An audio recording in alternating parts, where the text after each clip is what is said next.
Television, dish, Facebook, এর মধ্যে 24 ঘন্টা চলে।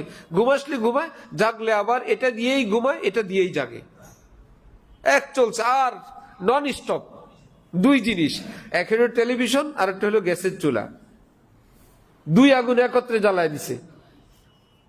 এক গ্যাসের চুলা নন স্টপ, আরেক নন স্টপ হইলো কি টেলিভিশন। চলছে তো চলছে, ঘুমাই কি আর জাগ নাকি। আরেক নন স্টপ হইলো বেপদ্দা, চলছে তো চলছে ঘরের মধ্যে।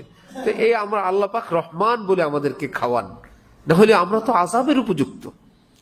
হযরত জুনায়েদ বাগদাদী রহমতুল্লাহি আলাইহি যাচ্ছিলেন, কেউ বাড়ির উপর থেকে ওনার গায়ে ছাই ফেলছে।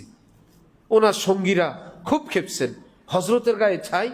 উনি বললেন, এই কিছু বললো না, এ তো পাথর খাওয়ার উপযুক্ত, আগুন পড়ার উপযুক্ত ছিলাম।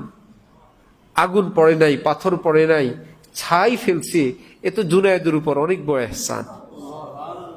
আগুন পড়লে ঠিক আছিল, পাথর পড়লে ঠিক আছিল, তার পরিবর্তে ছাই পড়ছে, শুকরিয়া না আদায় করবা মিয়া? তোমরা খেপছো, চিনো জুনায়েদ বাগদাদীকে, জুনায়েদ বাগদাদীর উপর আগুন পড়লে ঠিক হইতো, পাথর পড়লে ঠিক হইতো। তা আমরা যেই নাজ নেয়ামতে থাকি, যা খাই, যেই পড়ি, যে ইজ্জত নিয়ে পৃথিবীতে বাস করি, ঘরে বাস করি, সন্তান আমাদেরকে বাবা বাবা বলে, মা বলে, মানুষ আমাদেরকে সালাম দেয়, ইজ্জত করে, আমরা কি এইটুকুনের উপযুক্ত?